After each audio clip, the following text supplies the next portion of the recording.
Hello दोस्तों, मैं आप सभी का स्वागत करती हूँ अपने प्लेटफॉर्म अपने यूट्यूब चैनल प्रताप कैंपस पर। जैसे कि हमारी संस्था 2022 में अनेक विद्यार्थियों के लिए सरकारी नौकरियों का सपना साकार करी है। हम लोग प्रतियोगिता परीक्षा के अतिरिक्त स्कूली बच्चों के लिए एकेडमिक क्लासेस हो गई। एकेडमिक क्लासेस में जैसे नीट और जेई का बेस भी साथ में लेके चलते हैं और अब कुछ नया करने जा रहे हैं, कुछ नए कोर्स नए बैचेस स्टार्ट करने जा रहे हैं, जिसके बारे में आपको अविनाश सर बताएंगे। आइए अविनाश। जय हिंद साथियों, मैं आपको प्रताप कैंपस लालगंज के प्लेटफॉर्म पर स्वागत करता हूं। हम आज आपको नए बैच की जानकारी देना चाहेंगे जिसमें है हमारा मिलिट्री नर्सिंग सर्विस। इस मिलिट्री नर्सिंग सर्विस के बारे में मैं आपको बता दूं, ये हमारे देश के फौज का एक बहुत गौरवान्वित और बहुत ही बेहतरीन सर्विस है, जो केवल और केवल किनके लिए है? महिलाओं के लिए। इसकी एलिजिबिलिटी और इसके बारे में मैं आपको विस्तृत जानकारी दूंगा।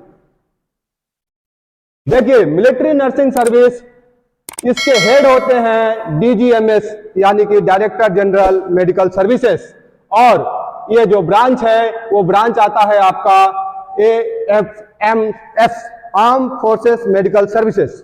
इसके 3 अभिन्न अंग हैं। एक AMC है जिसमें मेल और फीमेल कैंडिडेट दोनों भाग ले सकते हैं। एक ADC है जिसमें मेल और फीमेल दोनों भाग ले सकते हैं। साथ ही साथ एक MNS है जिसके बारे में आपको बता दूं, जो केवल और केवल महिलाओं के लिए सुरक्षित है।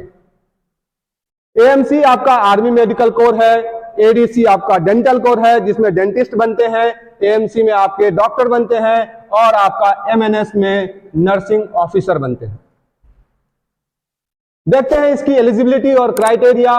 अनमैरिड फीमेल यानी कि अविवाहित महिला होनी चाहिए, कम से कम 12वीं पास होनी चाहिए, और कोर सब्जेक्ट में फिजिक्स, केमिस्ट्री, बायोलॉजी और साथ ही साथ इंग्लिश यानी कि अंग्रेजी होना अनिवार्य है।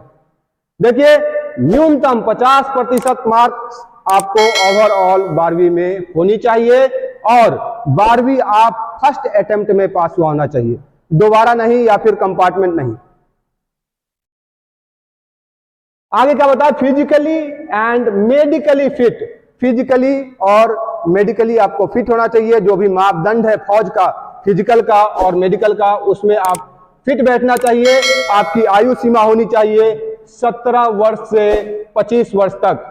हाइट की अगर बात करें तो जनरल कैंडिडेट्स के लिए 150 सेंटीमीटर है, जबकि हिल वालों के लिए, पहाड़ी क्षेत्र के लोगों के लिए, जैसे कि गढ़वाली हो गए, गोरखा हो गए, उनके लिए 2 सेंटीमीटर की छूट है और उनका हाइट रहेगा 148 सेंटीमीटर। इसकी जो प्रक्रिया होती है उसमें आपको एक CBT कंप्यूटर बेस्ड टेस्ट देना होता है, जिसमें आपको अंग्रेजी, इंग्लिश, जनरल साइंस तथा जनरल इंटेलिजेंस के 50-50-50 क्वेश्चन यानी कि 150 क्वेश्चन टोटल देने होते हैं परीक्षा, जिसका समय अवधि आपको 1 घंटा 30 मिनट होता है। ध्यान देने वाली बात यह है कि इसमें कोई निगेटिव मार्किंग नहीं होती है। आगे अगर हम सिलेक्शन प्रोसीड्योर की पूरी बात करें तो आपको 12वीं PCB इंग्लिश के बाद नीट की परीक्षा देना अनिवार्य है। आप नीट की परीक्षा में बैठेंगे और टोटल जो नीट का परीक्षा 700 नंबर का होता है, उसमें से कम 400 से 500 नंबर अगर आपका आता है तो आपका कट ऑफ बनता है, और फिर आप MNS के CBT टेस्ट को देने के लिए एलिजिबल हो जाते हैं। जब बात करेंगे आप CBT टेस्ट पास होने के बाद, तो आपको देना होगा PI यानी कि पर्सनल इंटरव्यू। करीब करीब जो फौज के ऑफिसर का कैडर का एग्जाम होता है, जैसे SSB होता है, उसी के तर्ज पर ये PI इंटरव्यू भी होगी, और इस PI इंटरव्यू को जब आप क्लियर करेंगे तो आपका मेडिकल टेस्ट होगा, और मेडिकल टेस्ट जब आप क्लियर कर लेते हैं तो आप भारतीय फौज में as a nursing officer join करेंगे, और आपको एक रैंक मिलेगा लेफ्टिनेंट का, जिसकी स्टार्टिंग सैलरी अप्रॉक्स 80,000 प्लस होती है, और साथ ही साथ अफसरों को मिलने वाला फौज का सारा सुविधा आपको भी मिलता है।